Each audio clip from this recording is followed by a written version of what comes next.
Bismillahirrahmanirrahim. Assalamualaikum warahmatullahi wabarakatuh. Para pemirsa, hafidzakumullah.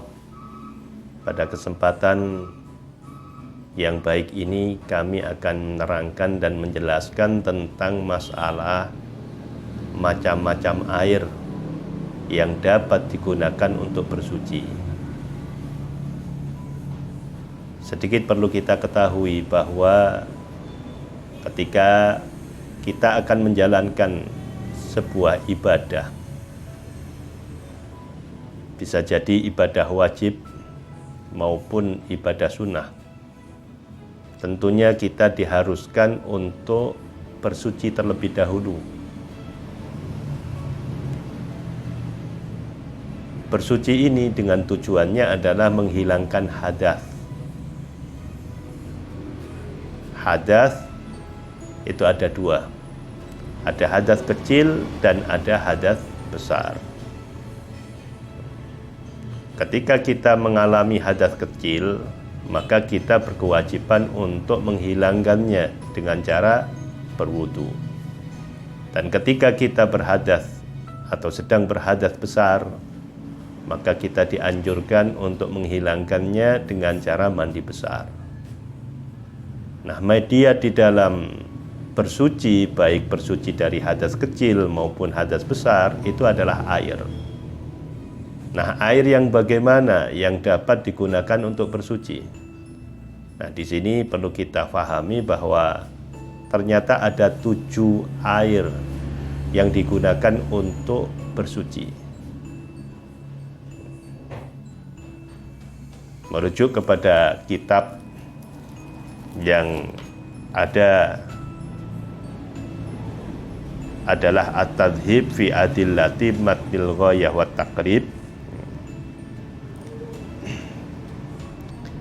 yang dikenal dengan kitab Matni Abi Syuja. Ini akan menerangkan tentang bagaimana air yang bisa digunakan untuk bersuci. Sedikitnya ada 7 air yang dapat digunakan untuk wudhu maupun untuk mandi besar.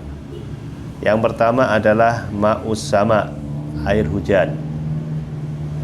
Air hujan dalam bentuk apapun, itu ketika air itu turun kemudian kita berwudhu dengan air hujan atau mandi besar dengan air hujan itu, maka kita sudah dinyatakan suci dari kedua hadas, baik hadas kecil maupun hadas besar. Yang kedua adalah ma'ul bahri, air laut. Air laut ini bisa digunakan untuk mandi besar. Air laut juga bisa digunakan untuk bersuci dalam artian wudu. Yang ketiga ma'un nahri, air sungai. Yang keempat ma'ul bi'ri, air sumur. Yang kelima ma'ul ain atau air sumber. Yang keenam ma'ul thalji, air es. Dan yang ketujuh adalah ma'ul barodi, air embun. Nah, ketujuh air ini bisa digunakan untuk bersuci. Ini juga merupakan salah satu anugerah dari Allah Subhanahu wa Ta'ala agar kita tidak merasa kesulitan untuk mencari air sebagai media untuk bersuci. Ketika tidak ada air laut, di situ ada air sungai bisa digunakan.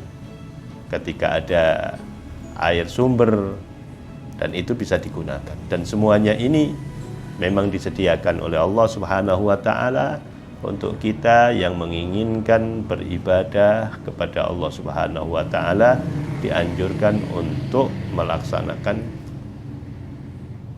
persucian terlebih dahulu, melaksanakan kesucian. Agar apa? Karena di dalam ibadah itu kita dianjurkan untuk bersuci. Mudah-mudahan keterangan ini menjadi bermanfaat bagi kita semua.